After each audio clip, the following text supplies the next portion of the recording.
Seja bem-vindo ao Direito 4.0. Eu sou Gustavo Miranda e neste podcast converso com as pessoas que estão transformando o direito por meio da inovação, criatividade e tecnologia.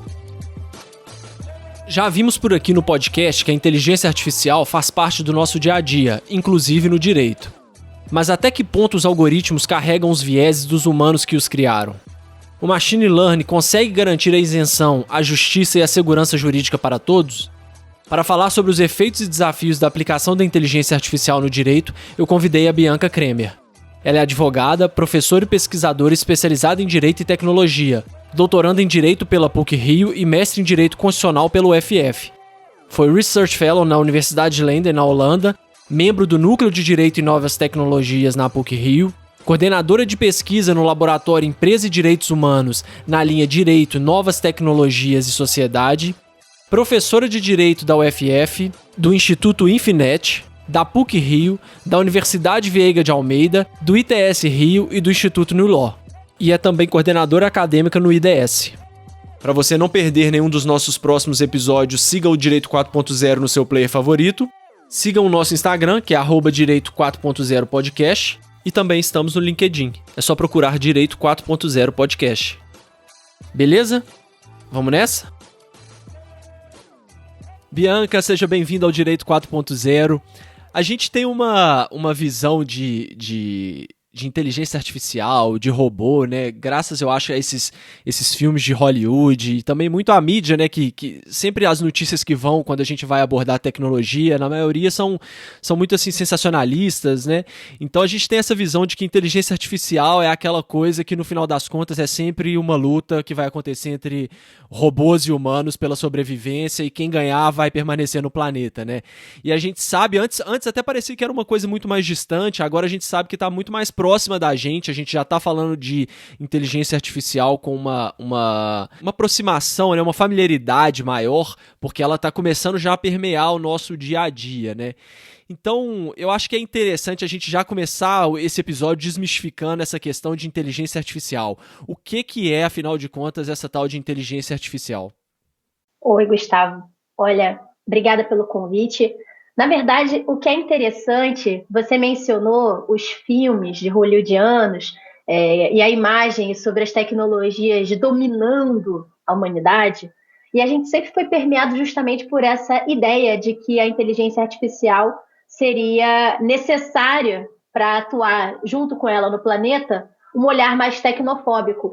Mas, no fim das contas, hoje o que a gente percebe é que nesse cenário de hiperconectividade, né, dispositivos absolutamente conectados e integrados que trazem um grande conforto para que as pessoas possam utilizar a sua televisão conectada com o seu telefone, que está conectado com o seu relógio. Começa-se a perceber, então, uma certa usabilidade pró-humanidade, de uma maneira que tudo que se configurou, né, no cenário do cinema, né, e do imaginário social com uma perspectiva tecnofóbica, começou-se a perceber que, na verdade, agia em favor dos humanos em muitas situações. Mas o próprio conceito de inteligência artificial, na verdade, não tem consenso né, entre os cientistas da computação, entre os pesquisadores, né? No fim das contas, o que a gente tem, na verdade, é que a gente tem muitas limitações semânticas, até o próprio sentido do que a palavra inteligência artificial pode trazer. É como se houvesse uma imagem de inteligência por parte da máquina, como se ela de fato replicasse a forma como os humanos pensam. Por muito tempo isso chegou a ser pensado como um conceito, né? Mais ou menos nos anos 50, nos Estados Unidos, o início da inteligência artificial surgiu com essa tarefa de recriar a inteligência humana em máquina, né? Ou pelo menos replicar o que os humanos considerariam como inteligente. Mas hoje em dia, o que a gente entende mais como inteligência artificial, e se usa de uma maneira mais coloquial, por assim dizer, é como se fosse um subcampo da informática.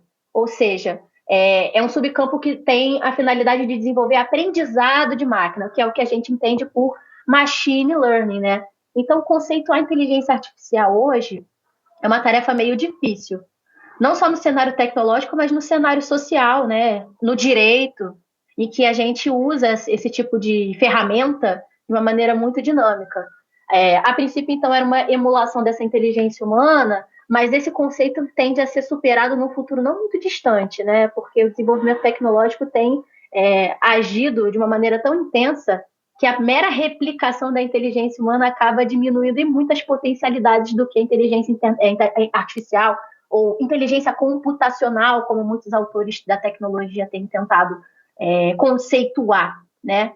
Então, dentro desse conceito de IA, a gente tem isso, machine learning como um termo guarda-chuva, né? Aprendizado de máquina para diferentes técnicas de aprendizado. Por exemplo, o deep learning também, é uma outra modalidade. Tá, eu já vi até realmente esse termo aí parece que não ajuda muito, né, e ajudou talvez, como você disse, né, foi criado lá na década de 50, ajudou talvez a criar essa imagem que a gente tem dos robôs e tudo mais que a gente falou, mas já vi muita gente falando que inteligência artificial não é nem inteligente e nem artificial, né, porque você não tem uma inteligência autônoma ali aplicado, na verdade você está treinando as máquinas e não é artificial. Você concorda com essa observação também? Concordo muito. O Fabro Stable, que é diretor do ITS, uma vez a gente conversando, ele costuma dizer que, na verdade, essas máquinas não são tão inteligentes assim. Porque como é que elas funcionam, né? Como eu mencionei, geralmente a gente entende inteligência artificial, no geral, como aprendizado de máquina. Ou seja, o machine learning, tão famoso. E aí, como é que essa máquina aprende? Como é que ela aprende, no fim das contas? Ela aprende por treinamento, como você mesmo trouxe. É um treinamento de uma maneira que uma sequência, né, uma sequência finita, né, no caso, de execuções, trazem a solução para um determinado problema. São o que a gente chama os algoritmos, os tão famosos algoritmos. Isso é um termo usado na ciência da computação. As máquinas são treinadas e executam tarefas a partir de um padrão. E esse padrão é uma linguagem computacional, isso é traduzido para a linguagem computacional, né? Já que a máquina não fala a linguagem humana, como a gente conversa aqui, ela conversa a partir de uma linguagem computacional. Pelo menos os computadores, na forma como nós desenvolvemos hoje, né, com a linguagem binária, funcionam assim. Sim, não. O computador quântico vai ser uma outra coisa. Né? Tem o talvez lá. Mas, por enquanto, a gente tem um sim, não. 1, 0. Então, é uma sequência de ações a partir de uma linguagem que pode ser traduzida para que o computador entenda, e aí ele vai executar aquela função e realizar a solução de um problema. Só que o que acontece com o machine learning, com a inteligência artificial? E isso começa a ser um problema para todas as ciências humanas no geral, em especial para o direito. Porque, como ele faz essas soluções, às vezes tem possibilidade de aprendizado de máquina em que a própria resposta que aquela máquina atinge já traz para ela uma outra solução, ou seja, ela já faz um contorno a partir daquela experiência inicial, ela não replica aquela lógica ad infinitum, né? Ou seja, o tempo todo. Ela aprende com a própria execução. E aí isso começa a ter um problema porque essas máquinas começam a tomar decisões com uma certa autonomia. Mas, de fato, eu concordo contigo que as máquinas não são tão inteligentes assim e essa artificialidade começa a ser discutida em outros âmbitos também, na forma como as máquinas vão se desenvolvendo no cenário social. Tá, deixa eu ver então se eu entendi. Então a gente tem a inteligência artificial, tem uma sub-área da inteligência artificial, vamos dizer assim, que é o machine learning, que é uma forma de treinar essa inteligência artificial, e o algoritmo seria então aqueles comandos, aquela receita que você dá para a máquina fazer, se acontecer A, você vai fazer B. É basicamente isso? Essa é uma explicação até bastante grosseira da minha parte, né?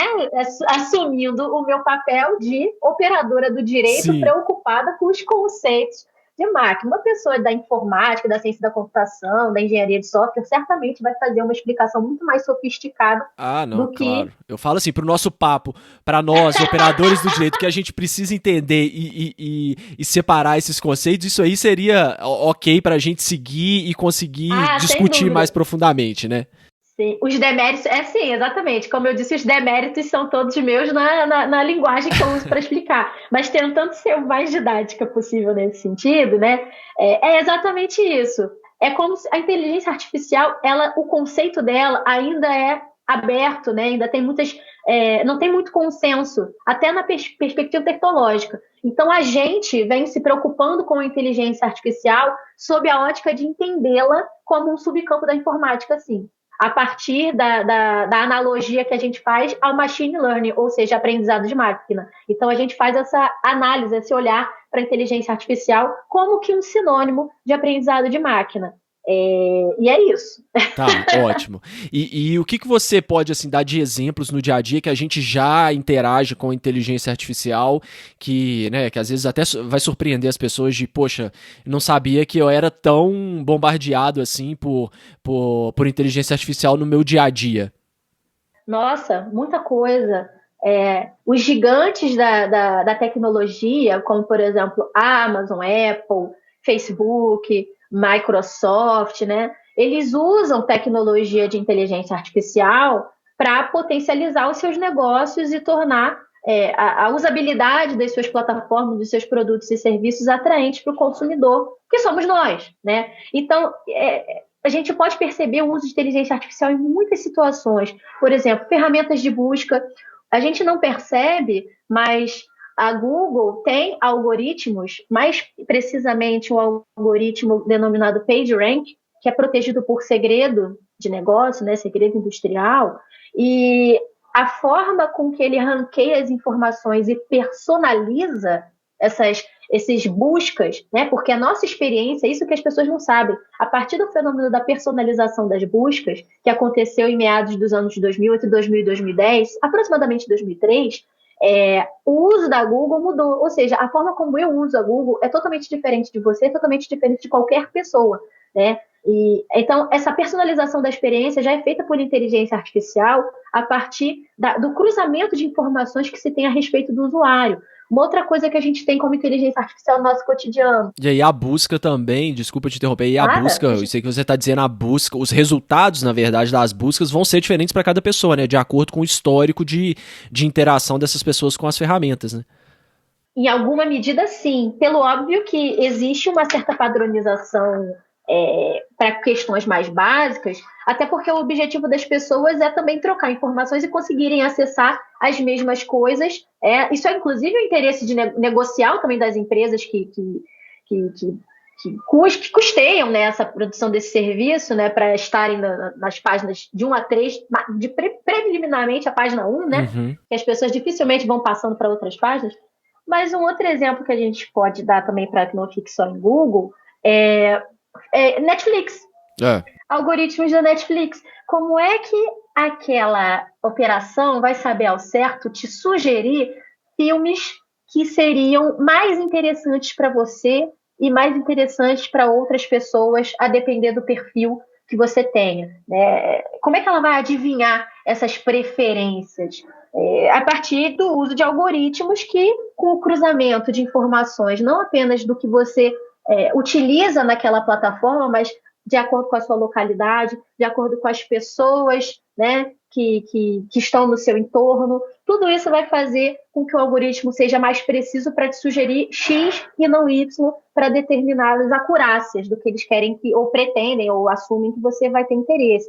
E muitas outras situações, como a própria utilização de tagueamento de marketing, né? A Amazon tem o algoritmo mais preciso, né? Estima-se que tem o algoritmo mais preciso de tagueamento de propaganda para as pessoas. E, por um lado, a gente geralmente demoniza muito o uso de cookies, né, e o tagueamento para propagandas, mas a gente que gosta de livro dificilmente vai reclamar da assertividade com que a Amazon consegue sugerir o volume de coisas como tem, então, portanto, um benefício aí, né? A gente consegue perceber.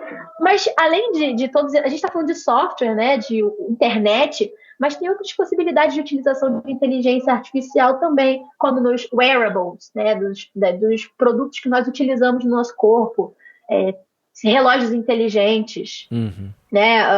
Não é wearable, mas, por exemplo, conectividade, internet das coisas dentro da nossa própria casa, com televisões smart, geladeiras smart, a conexão desses aparelhos, uns para com os outros, na internet, né, para que o usuário possa saber ao certo até mesmo o que tem na geladeira, o que não tem, o que está faltando, o que não tem, né, para as pessoas que têm conseguido utilizar esse tipo de tecnologia mais avançada. Ainda não é o meu momento, confesso, mas assim, pretendemos, Sim. em algum momento dessa vida, né? Mas para quem já conseguiu acessar essa possibilidade, já é uma questão. Então, veja, a hiperconectividade, a inteligência artificial já faz parte do nosso cotidiano. Não é mais ter um robozinho em casa antropomorfizado, como a Isso. gente via nos Jetsons, né? Como Aqueles a gente robozinhos vê na... chineses, né, que a gente via. Isso. É isso Até aí. tem robozinho também, né, de limpeza, tem algumas coisas legais, mas não é disso que a gente está falando no fim das contas. A gente está falando de uma coisa mais introjetada no nosso dia a dia, de uma maneira tão intensa, que até mesmo influencia as nossas escolhas e as nossas preferências. E aqui que a gente começa a ter algumas problemáticas em relação a como isso funciona, né? Era isso que eu ia te perguntar, porque aí a partir do momento em que a gente tem isso tão assim permeado no nosso dia a dia, né, a gente começa a ter que lidar com algumas questões que a gente não imaginava que a gente ia ter que lidar, né, porque tinha essa visão mesmo do robozinho, né, que ia andando e ia conversar com a gente, mas a gente tá vendo que na verdade são nos pequenos detalhes que a gente vai ter que começar a tomar um cuidado maior para ver até onde que isso é ok e até onde que a gente está extrapolando os nossos direitos e a individualidade de cada um, né? Aí eu te pergunto, hoje, quais são as principais preocupações que a gente tem aí, já entrando na questão do direito mesmo, que ter com esse tipo de tecnologia? O que está sendo discutido hoje que a gente tem que ter uma atenção maior na adoção dessas tecnologias? A gente tem se preocupado bastante em como vai se aplicar, ou como vão ser aplicados os guidelines, né, as orientações éticas para o uso de inteligência artificial, né? Então, olha que interessante, a gente tem se preocupado com questões relativas a como se aplica a inteligência artificial no contexto social e quais as consequências para dignidade humana, para a coibição de potenciais direitos da personalidade, por exemplo. Particularmente, eu me debruço sobre uma problemática muito específica, né? Minha grande preocupação de pesquisa, de carreira no momento, e eu acredito que isso vai se desdobrar por algum tempo ainda, é em que medida o uso de algoritmos que são desenvolvidos na inteligência artificial ou por inteligência artificial, nesse contexto de sociedade da informação que a gente conhece, em que medida esse uso de algoritmos tem sido uma ferramenta de reforço de hierarquias de humanidade, né? Considerando o contexto histórico brasileiro, né, de hierarquias raciais, de classe, de gênero, deficiência, especialmente hierarquias raciais, né, nas relações étnico-raciais. E dentro desse contexto, da medida com que os algoritmos têm sido desenvolvidos e utilizados, qual o papel do direito nesse processo? Né? As grandes preocupações que eu consigo perceber hoje, portanto, no direito, quando se direciona para pensar inteligência artificial, é majoritariamente quanto aos vieses e olhares de aplicações éticas dessa tecnologia. E o que são esses vieses? O que significa Olha, isso? É o que todo mundo fala, tem que preocupar com o viés algorítmico. O que é isso? Os vieses são contornos, são olhares, lentes de análise que às vezes, de maneira, como eu posso dizer, de uma maneira não intencional, mas às vezes a pessoa não percebe de pronto, não é uma coisa muito patente, mas às vezes de maneira não intencional são reverberados valores para utilização e para resultados a partir dessas tecnologias.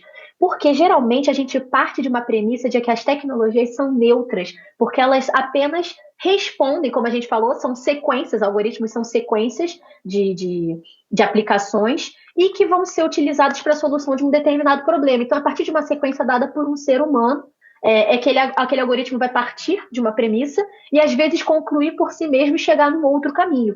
Então, a grande questão diz respeito aos valores que são incutidos no resultado da solução desses problemas e o que é considerado, às vezes, o problema como uma premissa. Então, a gente tem essa perspectiva inicial de que as tecnologias são neutras.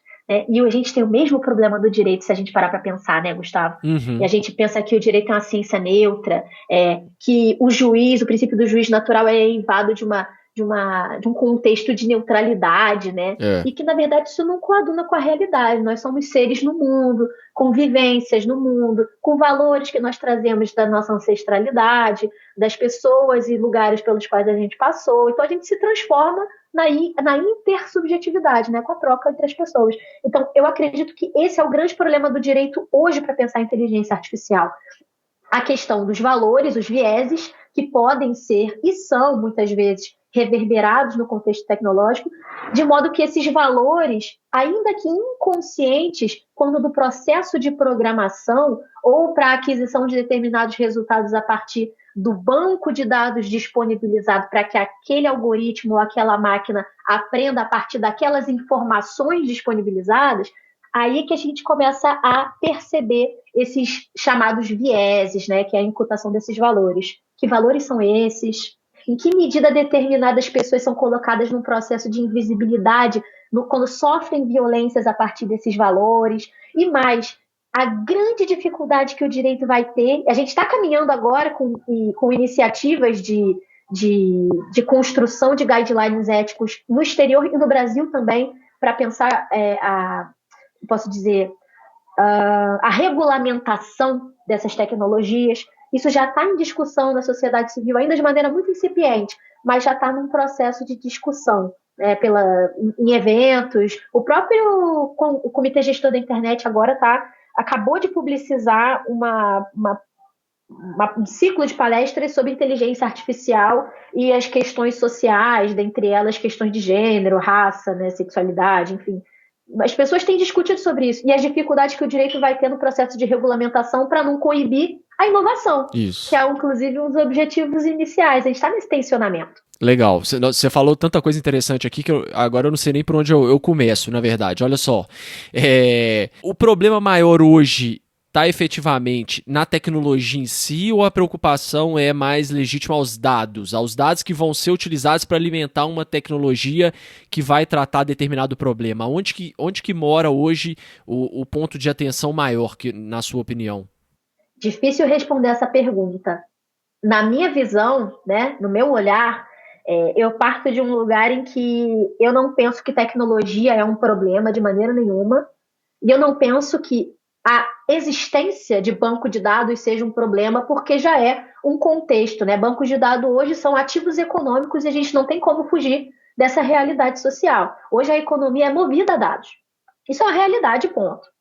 Pensar diferente é você pensar numa utopia, penso eu, de um universo paralelo que não é o nosso, né? A gente quer responder a problemas da sociedade em que a gente vive. Tecnologia jamais vai ser um problema. A tecnologia ela é produzida por pessoas, mas aí que entra a questão. Todos esses processos relacionados a uso de dados e banco de dados, ou a tecnologia que vai ser empreendida, né? As tecnologias, os valores são imputados na máquina para determinadas soluções de problemas, tudo isso vai ser feito a partir de um olhar responsável, pensando que as tecnologias são produzidas das pessoas e para as pessoas, e que para a regulamentação do uso dessas informações, desses bancos de dados, aí o papel do direito é absolutamente necessário.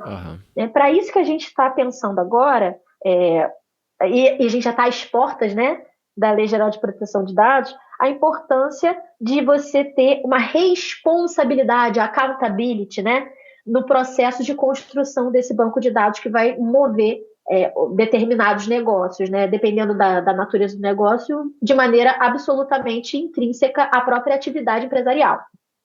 Então, mais importante do que a gente demonizar o uso de determinada tecnologia ou a existência de bancos de dados, é a gente pensar que esses bancos de dados precisam atender, né, a um critério inicial, né, que é de proteção, ou seja, todo o processo de tratamento, desde a coleta até a compartilhamento, utilização, armazenamento e todas as cadeias que vão reverberar e vão trazer para a necessária exclusão, e só não vai haver exclusão se conseguirem justificar pela Lei Geral de Proteção de Dados, né, a partir de uma base legal que permita essa manutenção. Ou seja, tudo isso vai ser feito com a questão do risco. A gente precisa pensar mais do que banco de dados e tecnologia, quais são os riscos que estão em jogo quando a gente está falando de determinados bancos de dados?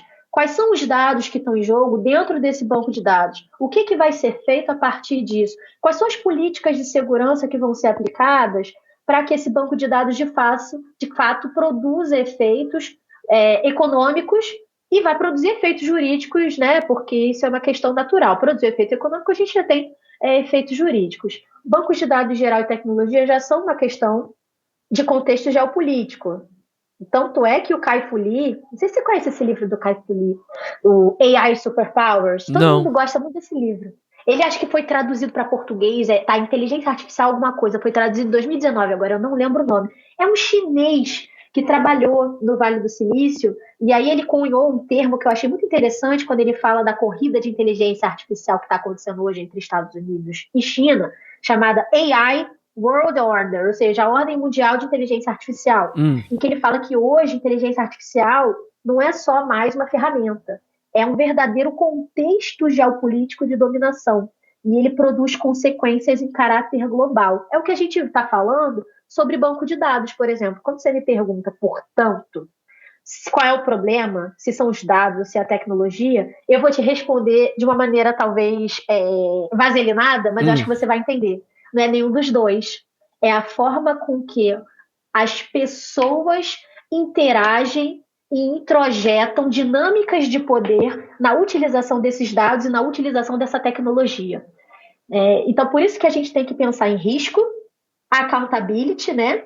Que é a responsabilidade das plataformas, das pessoas na utilização dessas informações, e um comprometimento com o fato de que bancos de dados vêm de pessoas e vão ser utilizados para um bem, para uma questão econômica, mas cujos valores precisam permear o bem-estar da sociedade de uma maneira geral. A tecnologia vai ser aplicada, mas a tecnologia é produzida por pessoas para pessoas. O direito vai regulamentar, mas o direito vem das pessoas para as pessoas. Então, eu sou pró-humanização de todo esse processo de tecnologia, de utilização das tecnologias, e mais a humanização de um olhar jurídico sobre a regulamentação dessas tecnologias também. Vaselinei? Eu acho que não, né? Não vaselinou não. Mas é isso mesmo, o assunto é complexo e são tantas reflexões, né, que realmente não dá pra bater o martelo assim, principalmente no estágio que a gente tá, né, tão inicial. Eu acho que sua resposta foi boa, não foi tão vaselina não.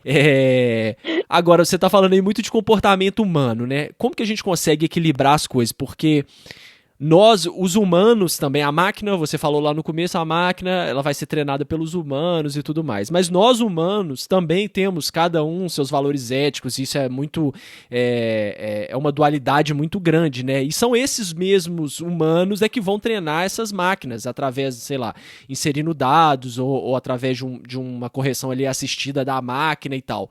Então, como que a gente consegue evitar que esses valores pessoais ali, e muitos deles vão ser alimentados por empresas privadas, obviamente, né, as soluções que o mercado vai trazer, que vão utilizar a inteligência artificial, como que a gente consegue equilibrar isso? Essas guidelines que você disse, só a LGPD vai dar conta disso? Pelo que eu tô vendo, não vai dar conta, a gente precisa de uma regulamentação. Como que a gente consegue equilibrar isso ao mesmo tempo em que a gente precisa de tecnologias que sejam mais justas e promovam determinados incentivos na nossa sociedade, com essa coisa mais intrínseca do ser humano de querer colocar ali os seus próprios valores numa máquina que está sendo treinada? Olha, essa é a pergunta de $1 milhão. Para responder a sua pergunta, eu vou me socorrer e trazer para o cenário tecnológico dois pensadores muito importantes. Primeiro, Abdias Nascimento, e a gente pensa que as tecnologias são ancestrais. Ele fala, né, que as tecnologias são ancestrais. Tecnologias ele não fala de tecnologia em si, mas ele fala de tecnologias de afeto, tecnologias de potência, política, enfim. E vamos pegar essa frase aqui e a segunda, e eu vou dizer por que eu estou falando desses dois para a gente falar sobre esse contexto de como equilibrar com guidelines, etc. E a segunda é a Neuza Santos Souza, uma intelectual negra, em que ela fala que exercer a autonomia é conseguir ter um discurso sobre si mesmo a partir de um conhecimento da realidade concreta. Então, desses dois aspectos, como é que eu me socorro desses meus dois ancestrais, né? O Abdias Nascimento foi um dos grandes criadores militantes do movimento negro unificado da década de 70, ao lado de Lélia Gonzalez, enfim. E Neuza Souza Santos, que foi uma psicanalista que queria pensar a emocionalidade negra. Por que eu estou usando eles para pensar como equilibrar a tecnologia, né, os valores, etc., com esses guidelines, se a LGPD vai ser suficiente, se não vai ser? Porque eu entendo que hoje nós temos uma hierarquização de humanidade muito forte no nosso direito, que coloca determinados corpos e experiências, notadamente, pelo meu olhar, eu vou pensar de experiências não brancas, mas não exclusivamente isso, tá? Mas a gente tem uma construção do que a gente entende por desenvolvimentismo, pelo que a gente entende por o que é tecnologia, ou produção de tecnologia, produção de conhecimento, a gente tem a partir de um padrão. E esse padrão tem um olhar que reverbera no direito também, e você vai entender por que eu estou falando sobre isso agora.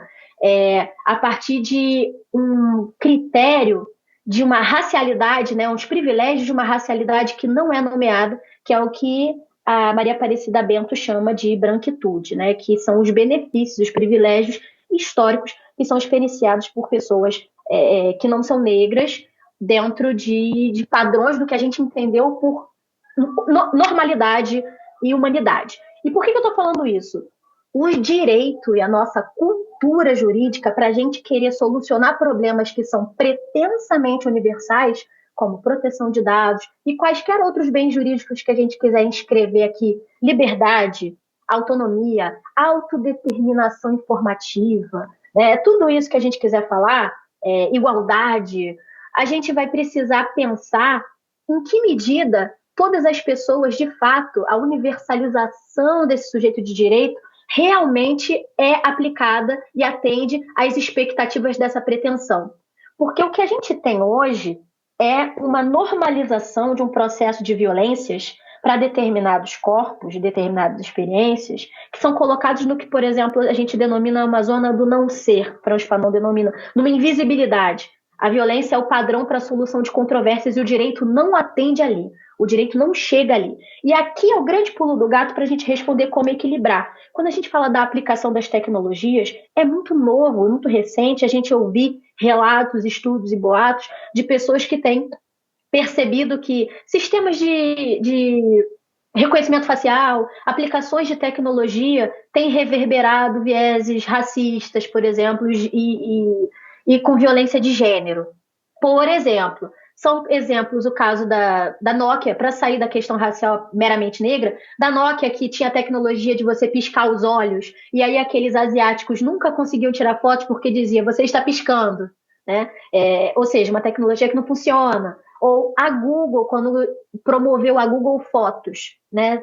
Até um artigo que saiu agora, eu escrevi esse exemplo no artigo no livro do professor Gustavo Tepedino, junto com a professora Caitlin, dando esse exemplo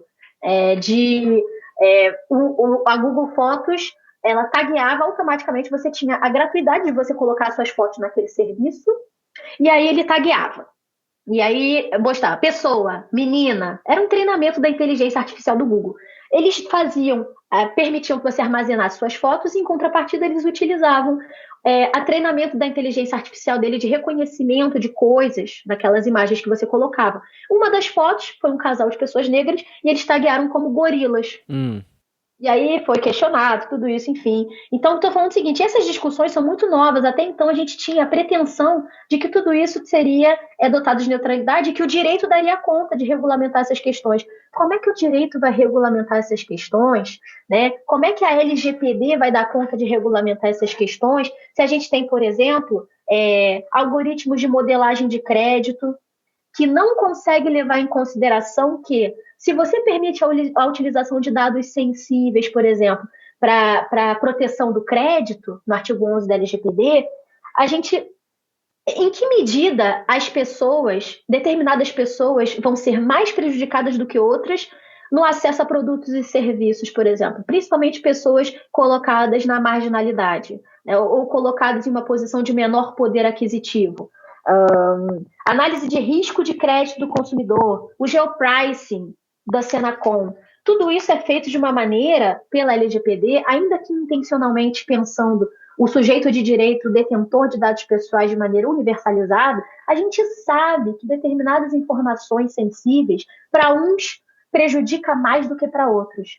Então, se você quer alugar um apartamento por um aplicativo que permite o cruzamento de informações para conceber se você vai conseguir ou não pagar aquele produto, pessoas que moram, por exemplo, em Belfort Roxo, no Rio de Janeiro, vão ter muito mais dificuldade de alugar um apartamento no Leblon do que uma pessoa que é abastada e tem uma família que mora num bairro da zona, outro bairro da Zona Sul, sei lá, Botafogo, Flamengo, Ipanema, enfim.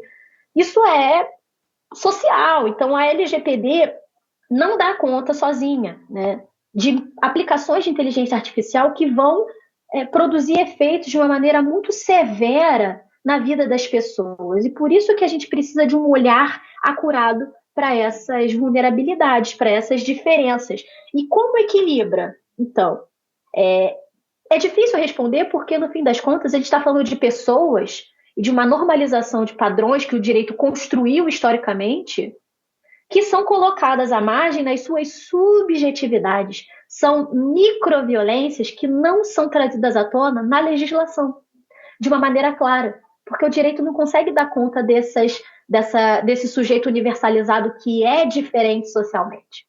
Então, a gente vai precisar de um operador do direito mais atento, um juiz com um olhar mais atento, um advogado com um olhar mais atento, um usuário com um olhar mais atento para essas vulnerabilidades.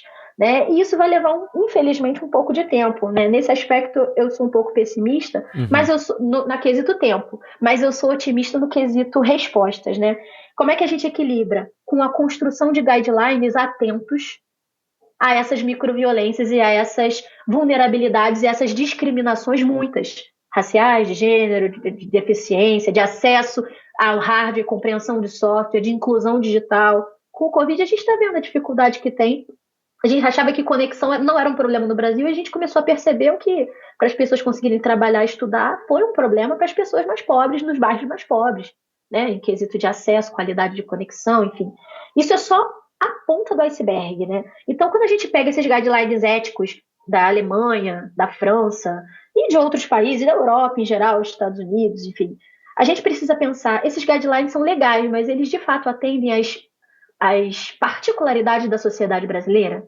Em números, né? Enfim, não responde, né? Então, eu penso isso, construir guidelines no Brasil atentos a esses processos de vulnerabilidade, para isso vai precisar ouvir setores da sociedade civil atentos para isso. Então, para pensar questões de vulnerabilidade, de proteção de dados, de utilização da internet, de impactos, sei lá, de propriedade intelectual sobre determinados negócios, a gente precisa ouvir setores da sociedade civil atentos a essas particularidades. Com as particularidades sociais, isso não vai ser diferente. Penso eu, né? Então, ouvir pessoas negras, ouvir mulheres, ouvir deficientes, ouvir sêniores, né? Ouvir a comunidade LGBT+, para a produção desses guidelines, sair desse olhar ético tradicional, trazendo essa visão habermasiana, essa visão kantiana, neocantiana, do direito universal, o direito para todos, somos todos iguais perante a lei, e pensar, na prática não somos mesmo. Como não reverberar isso também para a regulamentação das novas tecnologias e inteligência artificial no Brasil? Então, isso gera um certo comprometimento que a gente vai precisar ver cenas dos próximos capítulos. Não, muito legal. Acho que você abordou muito bem aí todos esses... Como é uma coisa muito nova, ainda é o primeiro capítulo. Então a gente ainda tem muito que aprender e o que a gente às vezes acha que vai funcionar, na prática não funciona. Porque tem a questão também que você falou, a gente não tem como também regular. A gente tem que regular, mas tem que ficar atento também para não barrar a inovação. Então, assim, são tantas variáveis que a gente tem que levar em consideração e até mesmo o que a gente acha que vai funcionar, né? Porque a partir do momento em que a gente pensa em uma solução e traz isso, vamos lá, regulamentamos determinada coisa, vamos trazer isso para dentro agora dos sistemas que estão desenvolvendo e que estão utilizando esse banco de dados que a gente está falando aí, esse banco de dados hipotético. Pode ser que na hora que você coloque isso dentro de um sistema, a interpretação deles saia totalmente fora do que a gente estava esperando, né? Então ele pode agir de uma outra forma, porque essa é uma das preocupações com o machine learning, né? Você não vai ter sempre uma previsibilidade. A partir de um momento em que o algoritmo começa a ficar tão complexo que você não consegue mais prever como ele vai decidir. Você alimentou e ali a máquina começa a decidir por ela mesma, né? Então os desafios são gigantescos, né? Coisas que a gente nem está esperando vão aparecer e é uma construção contínua que a gente vai ter que aprender a lidar com ela, porque os danos também são da mesma forma em que a tecnologia está impactando tão grande e você começa a ter os danos imensos também e agora sentidos ainda mais na hora, né? Instantaneamente os danos vão começar a ser sentidos. Se você tem um algoritmo ali, por exemplo, que discrimina mulheres. Teve até o caso da Apple, né, do cartão da Apple, não sei se você sabe desse caso, que estava discriminando mulheres pelo simples fato de que no banco de dados dele possuíam mais homens do que mulheres, então na hora de oferecer crédito para mulheres, eles estavam negando com muito mais frequência do que para homens, pelo simples fato de serem mulheres. Mas por quê? Porque o banco de dados deles era majoritariamente de homens e não houve uma compensação nesse banco de dados para que fosse sanado esse problema. E isso aí, as ações da Apple caíram não sei quantos por cento, enfim. São coisas que vão aparecendo na prática, no dia a dia, que a gente tem que ficar atento. Mas quais olha que loucura. Desculpa, eu ia pegar seu exemplo para pensar nisso. E olha que loucura. Como é que o direito à explicação, os direitos dos titulares da LGPD vai dar conta disso aí, se a revisão de decisões automatizadas, por exemplo, na forma como a gente construiu pela LGPD, não obrigatoriamente enseja em revisões humanas.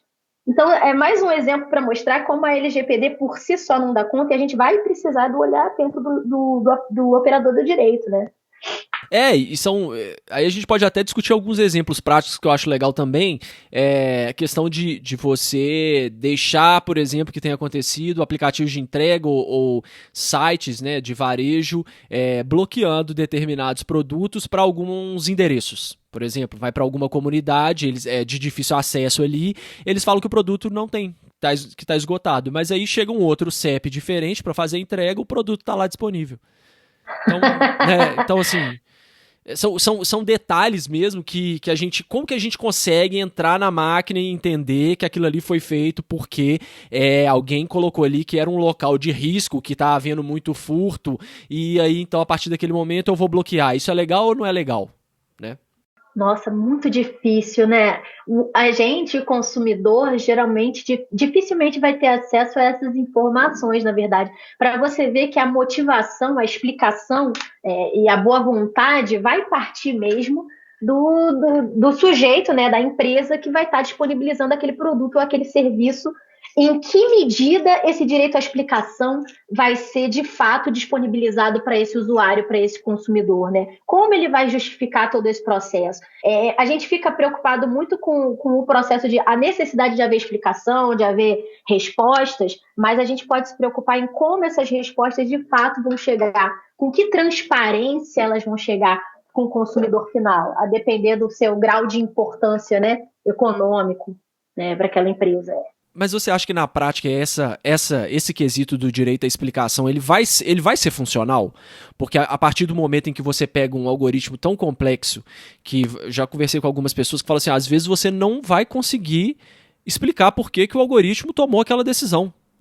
São tantos dados, são tantas variáveis, a máquina já está pensando por si só, já calculou tanta coisa que a gente não consegue ter acesso, que simplesmente não vai ser possível.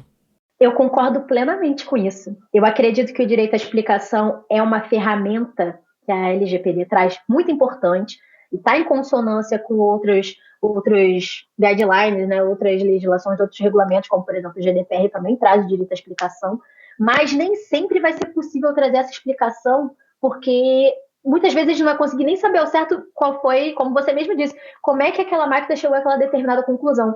Por isso que eu acho que aliar o direito à explicação com o Instituto da Responsabilidade Civil nesses termos é tão importante. E aí a gente começa já a pensar outras questões relacionadas a possibilidades de respostas por reparação de danos a partir desse Instituto da Responsabilidade Civil, que também já está tendo outros problemas. Por exemplo, qual é a extensão da responsabilidade civil por um dano causado por máquina? Né? A gente está falando só de um acidente de carro, a gente pensa, é dano, a gente já pensa logo uma coisa muito dramática, né? Um carro autônomo que atropelou uma pessoa, que inclusive há estudos que demonstram que há maior probabilidade, pela forma com que esses carros têm sido desenvolvidos, de atropelar pessoas negras em comparação a pessoas brancas. Uma pequena porcentagem, muito pequena, mas existe uma maior porcentagem. Então, assim, olha que interessante.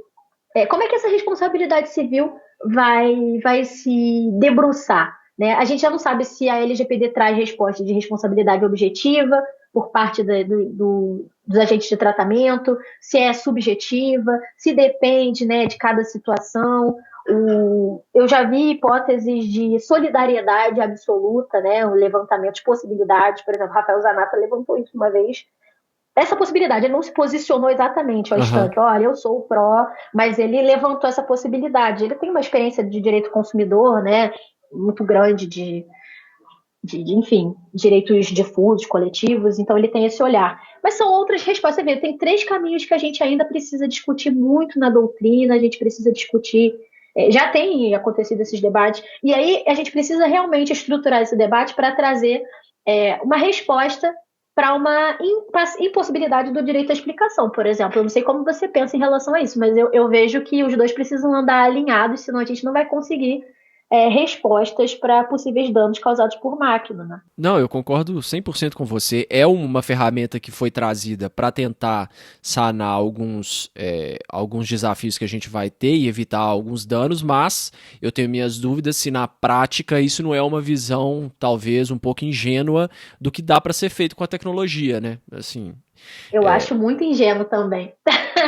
Mas não tira a potência do instrumento.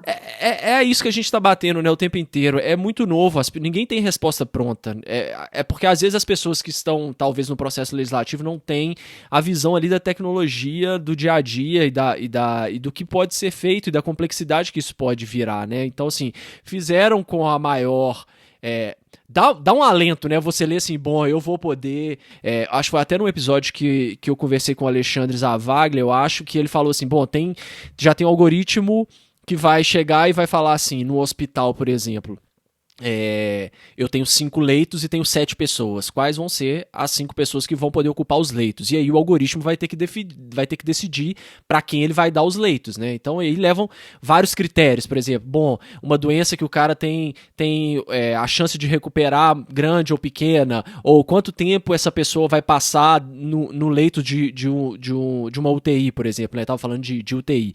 Quanto tempo essa pessoa vai passar? Então eu vou priorizar uma pessoa que tem a perspectiva de passar 60 dias, ou uma que vai passar só 10, porque aí eu consigo girar mais pessoas dentro de um leito. Então, assim, são questões que dá um alento você saber que, nossa, eu tenho direito à explicação. Um parente meu faleceu porque foi negado um leito de uma UTI para ele através de um algoritmo. Eu quero saber por que a máquina entendeu que o meu parente não teria capacidade não, né? Não seria uma das pessoas eleitas para estar naquele leito de UTI ali, dá um alento, mas será que é viável? A gente dá um exemplo fácil, a gente pensa sempre no exemplo mais fácil, mas daqui a 3 anos, será que esses exemplos vão estar tão beabá assim? Né? Não dá, é bem complicado. Não sei. Né? E sobre alento também, vou pegar esse teu gancho para fazer uma outra provocação.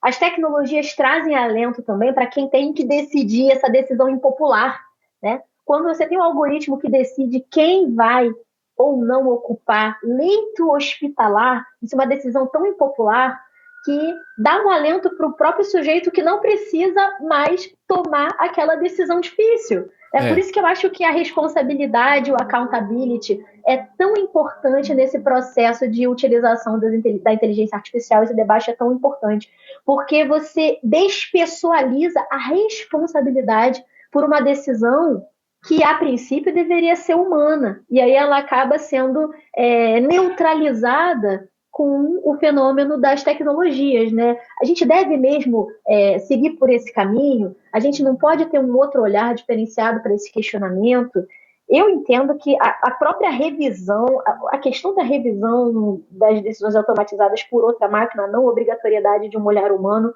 o olhar humano já é problemático, né? Como eu falei, a gente tem vieses sociais e uma hierarquia de humanidade muito grande que a gente herdou colonialmente aqui no Brasil. Isso por si só já diz muito. Agora, poxa, falar de... eu tenho muita dificuldade com a forma como a LGPD acabou sendo estruturada como texto final, que está uma legislação, está uma lei boa, né? Tá uma lei, é melhor com do que sem, como a gente falou. Mas essa questão do alento, eu acho que é uma via de mão dupla. É um alento você saber que tem essa ferramenta jurídica, você pode saber por que não foi captado, porque você não foi aceito para determinada situação, né, determinada condição, mas também traz o alento para a pessoa que não decidiu. Você despessoaliza as duas relações, tanto a explicação quanto a tomada de decisão. Então, fazendo o papel aqui de advogado do diabo, vamos pegar essa situação médica mesmo. Será que também não em determinado grau, pelo menos para essa situação, vamos focar nessa situação, não é bom ter essa despessoalização, porque, pelo que eu vejo, muitas das decisões, muita pressão que é colocada talvez sobre profissionais de saúde, você começa a pensar não só no que você tem que fazer ali na questão médica em si, como aí esses profissionais começam a ficar preocupados. Poxa, mas se eu fizer isso, o risco de alguém me processar, o risco de eu ser mandado embora, alguma coisa nesse sentido. Ele passa a agir na arte dele ali, né, na medicina, com uma outra preocupação que não aquela que é, por exemplo, o bem-estar do paciente ou da comunidade que está sendo ali atendida. Você não acha que isso também pode ser um fator bom para tirar esse peso e tirar esse fardo e deixar as pessoas mais focadas naquilo que elas têm que fazer, não? Aí, olha a vaselinada voltando. É uma via de mão dupla. É bom sim para o profissional de saúde. E eu te digo porque minha mãe é médica, pelo óbvio, pensando na perspectiva pessoal. Se ela tivesse que tomar uma decisão difícil dessa, e tivesse uma máquina com um peito de aço, né, se a gente pode chamar assim, para tomar essa decisão por ela e protegê-la de decisões difíceis e potenciais processos pelo que se entenderia como um erro médico ou uma... como é que a gente pode chamar? Não é imprudência, não, mas uma negligência, né? Imperícia, qualquer coisa nesse... Isso. Qualquer coisa nesse sentido, pelo óbvio que como uma familiar da pessoa que eu conheço, da mulher fantástica que é minha mãe, eu ficaria muito satisfeita dela ter esse peito de aço para protegê-la. Porém, eu penso por um outro lado também. Eu acredito que a medicina, e quem sou eu para falar de medicina, não é mesmo? Mas a saúde, as soluções médicas em geral, dificilmente você vai conseguir afastar de um processo de humanização de tomadas de decisões difíceis, né? Eu acho que a máquina vai tomar decisões, sim, e pode até exercer esse peito de aço, mas eu acredito que isso não vai, de forma alguma, retirar a natureza humana daquele processo de decisão, porque ele está sendo aplicado para pessoas. Em nada, se a gente não tiver um direito à explicação muito bem estruturado a partir dessas práticas de utilização de algoritmos de tomada de decisão para concessão de vagas, né, em médica, e critérios muito bem definidos, e ainda assim que eles sejam extremamente bem definidos, sempre tem um caso sui generis, sempre tem uma coisa caso a caso que vai ensejar um olhar mais apurado do profissional de saúde para uma tomada de decisão emergencial. Medicina é humanidade, e a gente às vezes se esquece que direito também é. Da mesma forma, agora eu vou fazer advogado do diabo com você, da mesma forma que a gente pensa que talvez para o médico seja interessante fazer isso, talvez não seria interessante para o juiz também fazer determinadas tomadas de decisão difíceis a partir de algoritmos que já estão sendo utilizados no tribunal para questões processuais, questões repetitivas. Processo também não é gente, também não é suor, também não é sacrifício, também não é desconforto social e que a gente precisa, já que a gente não tem a lei do talião mais, né? Ainda bem que não tem, pelo menos pensamos que não existe, né? Na zona do ser não existe, na zona do não ser não existe. Teoricamente não existe. Pois é. Então, assim, quando a gente tem na universalização dos sujeitos de direito, nessa parte do direito, a impossibilidade de talião, e a gente tem a figura do Estado para regulamentar essas lides, né? Também não é cômodo, não é confortável para o juiz. O que afasta essa decisão médica de uma decisão judicial? Claro que a saúde é uma coisa ainda para decisões difíceis, tá? Tô falando que desses juízes podem tomar decisões difíceis também de caráter médico, administrativo, porém médico. Então pensa como é difícil, né? A gente consegue afastar processos de tomada de decisão em absoluto quando a gente pensa que a aplicação desses processos de decisão vão ensejar em consequências para a vida, bem-estar, bem viver ou mal viver de pessoas, né? Então eu acredito que qualquer tomada de decisão para pessoas não tem como a gente se alentar tanto assim nas tecnologias e explicar e esperar que apenas delas venha a solução para a proteção de determinados exercícios profissionais X, Y, Z. Nos Estados Unidos existe o Compass, né? E já teve muitas problemáticas em relação a isso. Compass é aquele algoritmo já que eles têm o plea bargain, de solucionar, de dizer ao certo para o juiz qual seria a pena mais adequada para determinados sujeitos que estão sendo apenados numa determinada circunstância. Então, foi-se feito um estudo e descobriu que os critérios usados pelo algoritmo também tinham subjetividades racistas, né? Então, uma ferramenta que já foi utilizada para potencializar tomadas de decisão mais próximas de uma neutralidade, ainda assim foi comprovado que esses critérios precisam da subjetividade humana. E esse caso ainda, acho que chegou à Suprema Corte americana ainda, e a Suprema Corte falou, bom, não vamos, ele não é o momento para discutir isso ainda não, e deixou a questão passar, né? Pois é, e a gente já está aplicando uma série de, não nesses termos, tá? Mas a gente está aplicando técnicas de inteligência artificial no STJ, no STF, para recursos repetitivos. Já existem critérios de admissibilidade de determinados processos em detrimento de outros pela leitura da inteligência artificial. Já estão sendo promovidos cursos por parte dos operadores dessas tecnologias nesses tribunais. Então, veja, o que eu não estou dizendo que é negativo, muito pelo contrário, é só uma questão de celeridade, vai ter um lado muito positivo na utilização dessas tecnologias, mas tem o caráter humano aí, por isso que eu falo, eu entendo que tecnologia precisa, e o direito tem que ser pensado à luz de lentes de análise muito bem estruturadas, muito bem posicionadas, e cada vez que a gente se aproxima de pretensas neutralidades para a solução de problemas humanos, a gente já está recaindo na hipocrisia, tanto no direito quanto para questões tecnológicas.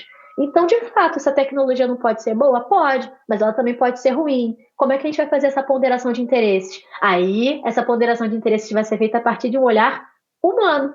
Então, eu sempre acho que a gente vai recair na humanidade das tecnologias e da aplicação do direito. Sempre. Não tem como fugir disso. Com certeza. E até quando eu disse a questão do alento, foi justamente em contraponto no sentido do legislador proporcionar para quem está de fora, ver ali como, nossa, ok, eu vou poder ter essa explicação, mas o que eu disse é justamente isso, né? Na prática eu não sei se vai funcionar, né? Então, realmente, não tem como a gente fugir da questão humana. Direito é ciência, né? Humana, medicina, enfim, não tem como. A gente vai sempre chegar no humano. Os problemas todos que a gente discute no direito são problemas humanos, né? A tecnologia é um meio para um determinado fim e a gente tem que aprender realmente aí no caminho a lidar com esses novos desafios. E, Bianca, então, o que você vê aí de oportunidade agora para quem gosta desse assunto e quer atuar com isso? O que você está vendo aí de oportunidade de área de atuação mesmo jurídica?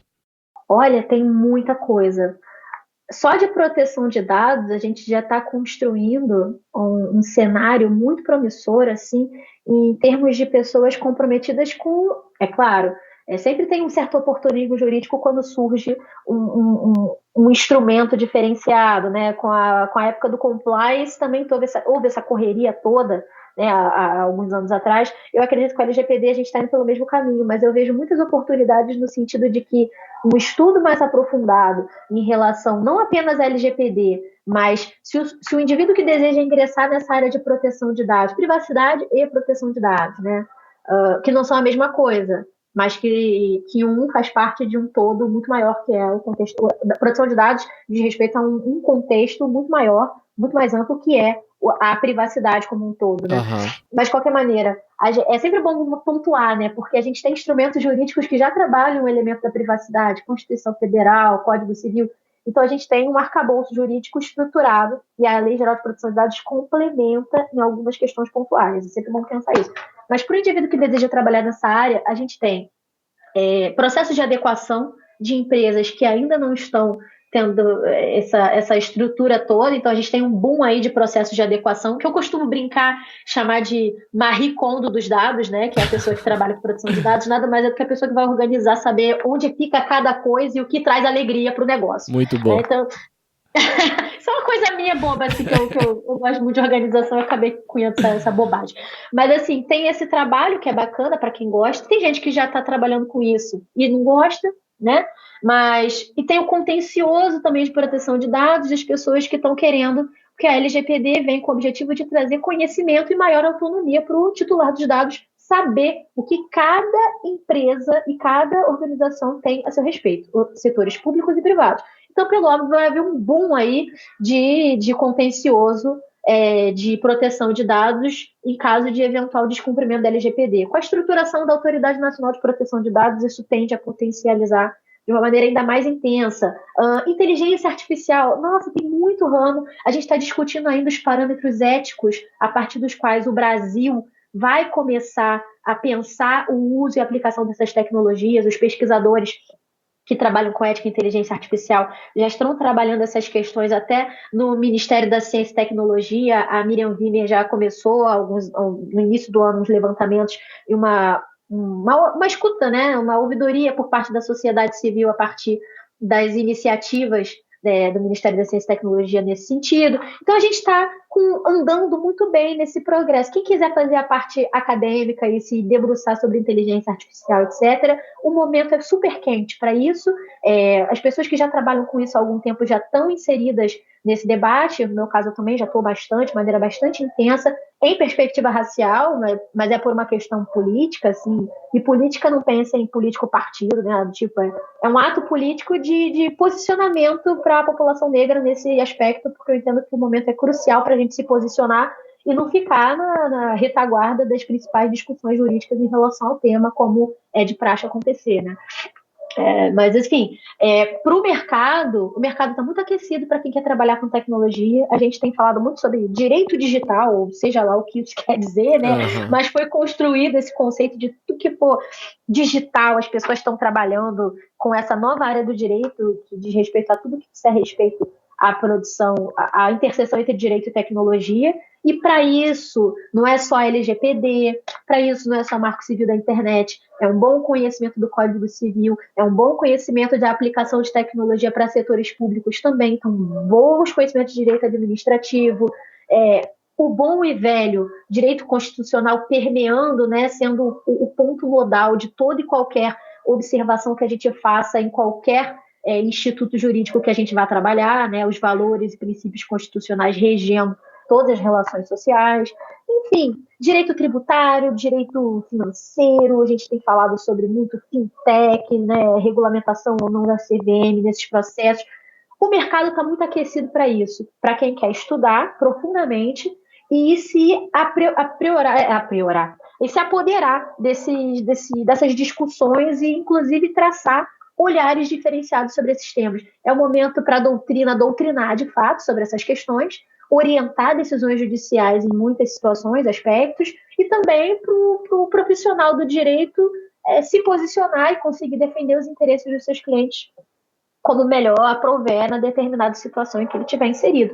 Então, eu penso de uma maneira muito otimista.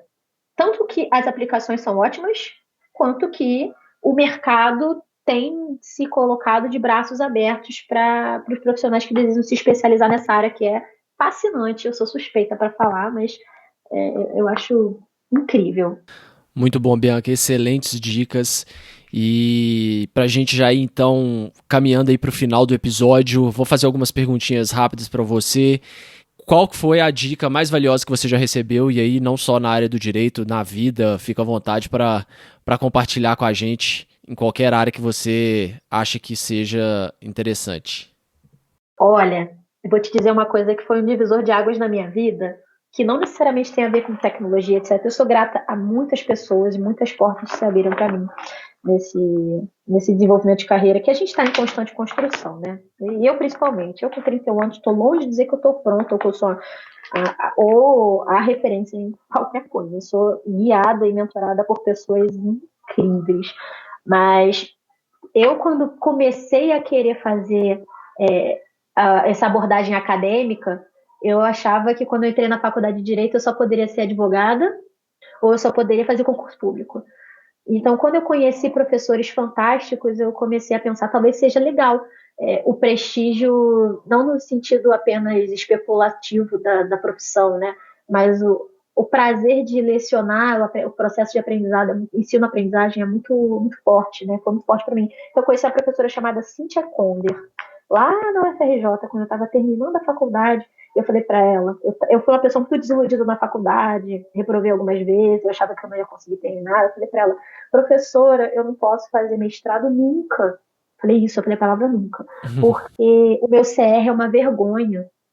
Meu CR era, sei lá, no meio da faculdade 6, uma coisa bem, bem mediana mesmo. Não, o que E é ela CR? falou, Pra quem não sabe, o que é CR? ah, sim. CR é coeficiente de rendimento, é a média final de todas as notas do que você desenvolveu na faculdade, você tem uma nota X. Ah, tá. Os melhores da UFRJ, agora a UFRJ fez 100 anos, né? E os melhores da UFRJ que se formam com 9, 9,5, se formam com um diploma diferenciado.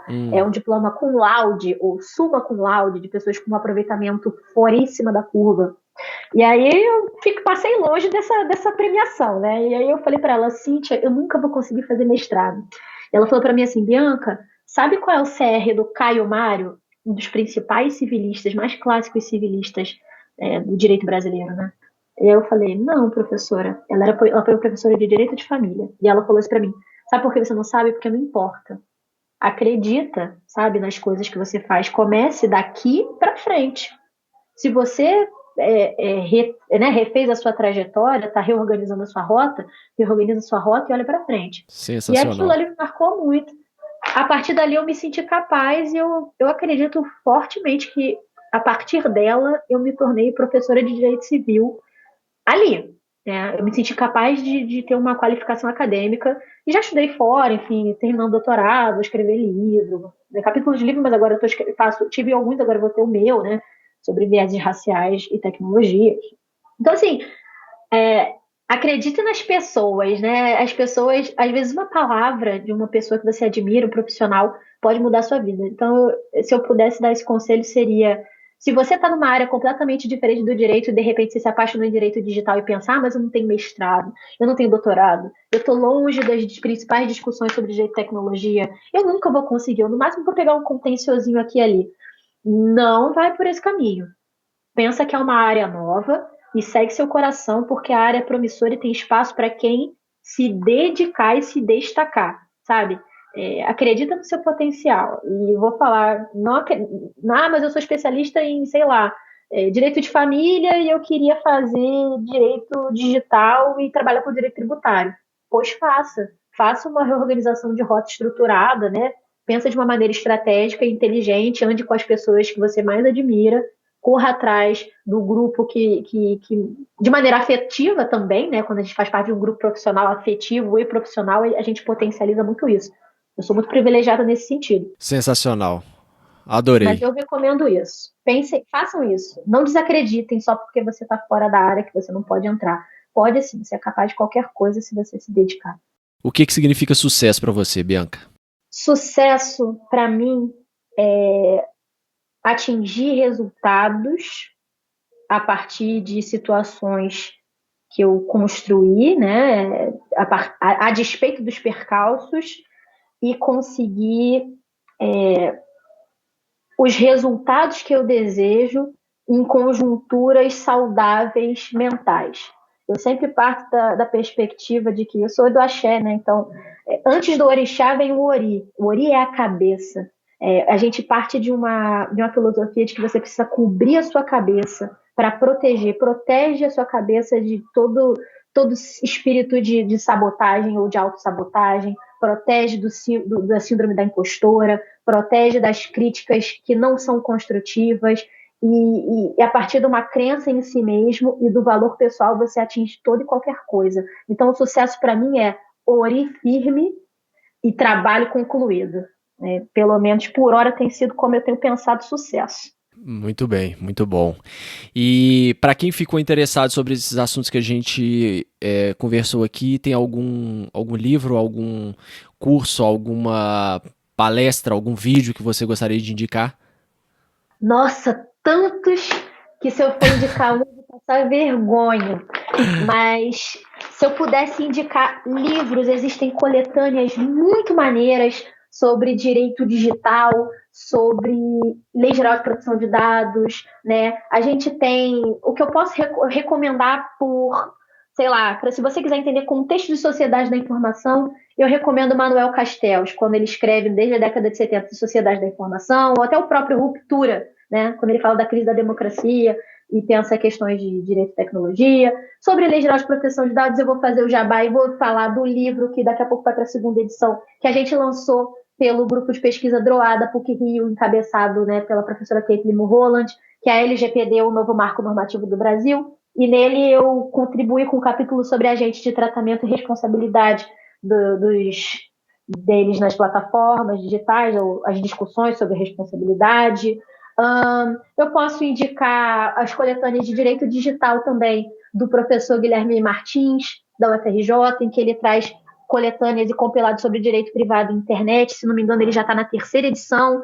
Fundamentos do Direito Digital, do Marcel Leonardi, que é um livro super bacana.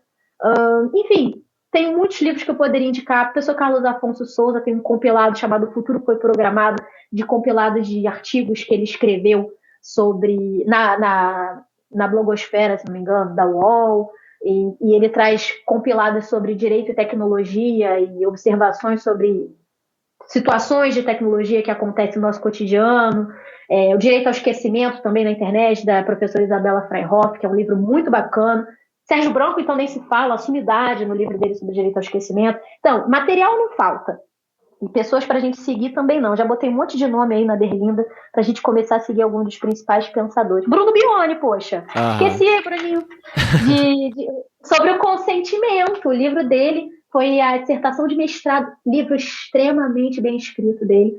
Estou puxando saco não, porque o livro é bom mesmo. Sobre consentimento e essas questões que ele trabalha. Agora, o título do livro dele eu não sei. Eu sei que ele trabalha consentimento no cenário digital. Pode deixar que a gente vai procurar aqui e colocar todos que você indicou na descrição do episódio. E para quem quiser se conectar com você na internet, quais redes sociais que você usa? Eu uso Instagram. Por enquanto eu uso Facebook. Não sei muito bem o que vai acontecer. Esse final do mês vai sair meu site, então lá eu vou botar o compilado de todos os artigos, capítulos de livro que eu escrevo também, quem quiser acompanhar a minha produção. Qual que é o site? Perspectiva afrocentrada, biancacremer.com.br. Por hora ele ainda não está completo, mas logo no final do mês ele já está saindo, já vai estar pronto, se não do meio para o final do mês. E Instagram, Facebook, LinkedIn, e-mail, sinal de fumaça, eu estou sempre por aí. Legal, Bianca. Então, mais uma vez, muito obrigado por participar do Direito 4.0, viu? Eu que agradeço demais o convite, o papo foi super bacana. Eu espero estar contigo, Gustavo, em outras oportunidades, com certeza. Certamente. Pode deixar que esse papo merece um round 2, com certeza. Até o próximo episódio, pessoal.